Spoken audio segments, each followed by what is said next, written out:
can't never get the video right. But it's okay. You know It's what? our third take. It's alright because maybe the message that we gave last time was not supposed to be. But I want to take you how, I want to let you guys know how we go through a mission to make these videos. How we don't have a computer. We have computers. Mine isn't working. His doesn't have a web camera. We don't have cameras or video cameras to record ourselves and post these up on YouTube. So when we have the chance to go to an Apple store or a Best Buy store, we make these videos and we upload them. Why? Because we want to reach out to you guys. And I feel like that we go through a mission for it, you know? So we want to let you guys, update you guys on the last video. The last video was pretty much an introduction. Today we want to talk about, hello. We want to talk about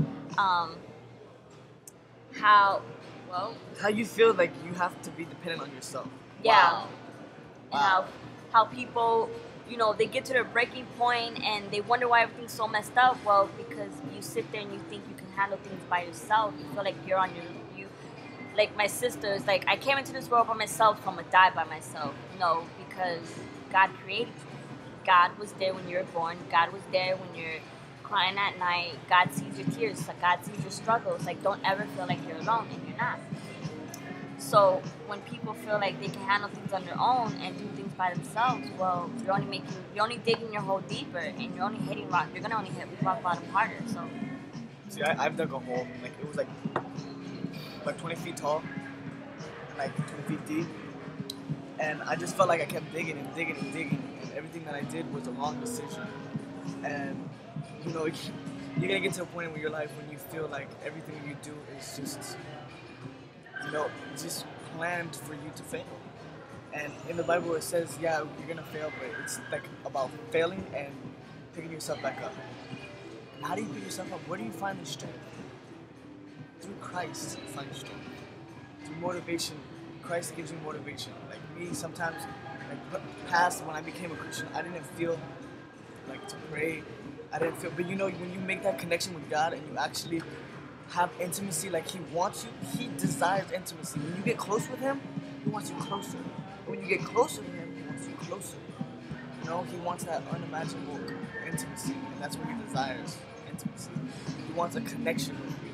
So once you just submit yourself and just give a connection to Him, you're going to notice things differently in life. You're going to notice different feelings. And, you know, you have love for people you never even...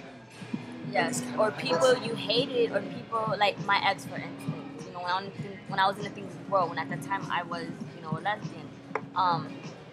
My ex, you know, she completely screwed me over and, like, hurt me really, really bad. And it wasn't until last week Friday when I realized that I had so much hate against her. I had so much anger towards her, and I had unforgiveness for her. And I was crying, and I was like, God, like, I don't want to feel this way. Like, it's just hard to forgive. It's just hard to let go and move on.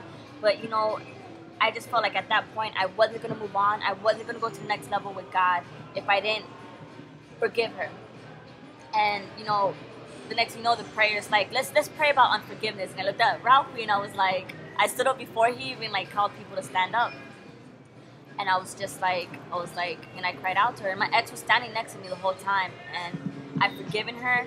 And I want to be there for her, and I want to be a sister through Christ for her. But I feel like, and it wasn't until today that I realized that it's just something that I can't open that door yet. Like, not even open that door. I just can't stay with her until I, like, fully establish my relationship with God. Because I'm not gonna lie, it was just a few days ago that I fallen. But you know what? I pray to God, and you know, I had my brother Ralphie, my sister Stephanie, and Jackie to pray for me, and they broke that wall down, and I'm completely back on track.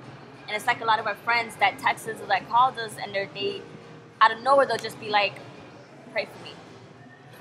And you know, to have them do that, to have them say that, it makes me feel good. But you know what? It doesn't even, like my friend today was like, pray for me, and I told her, honey, I've been praying for you since last night, because last night was when I knew she needed prayer the most, and I just prayed and I prayed and I prayed.